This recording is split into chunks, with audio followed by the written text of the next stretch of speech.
நீங்கள் கேட்டுக்கொண்டிருப்பது நுட்பம் கவிதை இணைய இதழின் நுட்பம் புரோட்காஸ்ட். அது கவிதைகள். எழுதியவர் தென்றல் சிவகுமார். சென்ற முறை சந்தித்த போதும் இதே உடைதான் அணிந்திருந்தேனா? ஆமாம். இதே உணவகத்தில் இதே வானத்தை தான் அருந்தினோமா? ஆமாம்.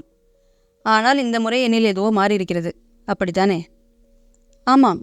இந்த பானத்தை நீ விருப்பமே இல்லாமல் பருகினாய். எனில் இந்த உடையை விரும்பித்தான் உடுத்திருக்கிறேனா? இல்லையா? இங்கே கொஞ்சம் புன்னகைத்துக் கொள்ளவா? என்ன ஆயிற்று உனக்கு? விடை தெரிந்த வினாக்கள் வெளிப்படுகையில் அதுவும் சங்கடப்படுமாம், தெரியுமா உனக்கு? அதனை நீ முதல் முறை எறிந்தபோது மேலேறத் தொடங்கியது.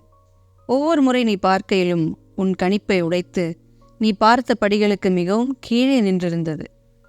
இம்முறை நீ அதனை எறிந்தபோது இறங்க தொடங்கிவிட்டது. இப்போதும் உன் கணிப்பை பார்த்து சிரிக்கும் வெற்றிடங்களையே உனக்கு அருளியுள்ளது. ஆனால் கீழே, வெகு கீழே, வேகமாக, வெகு வேகமாக முன்னேறுகிறது அது. கீழிறங்குவது முன்னேற்றமாகாதென்று உனக்கு தோன்றுகிறது இல்லையா? எதற்கும் அதனிடமும் ஒருமுறை கேட்டுப்பார். தொலையட்டும் என்று சொன்னது அதற்கு வசதியாக போய்விட்டது. இத்தனைக்கும் நேரடியாக சொல்லவில்லை. தேடும்படி தொலைதல் எப்பேற்பட்ட கலை! அது அந்த கலையை போதிக்கும் அளவுக்கு கற்றிருந்தது. தேடும் பொழுது எழும் குற்ற உணர்வில் அதற்கு பிடித்த அதே அனல் மனம். தன் அவசியம் பற்றிய அறிவுரை எதுவும் இல்லை.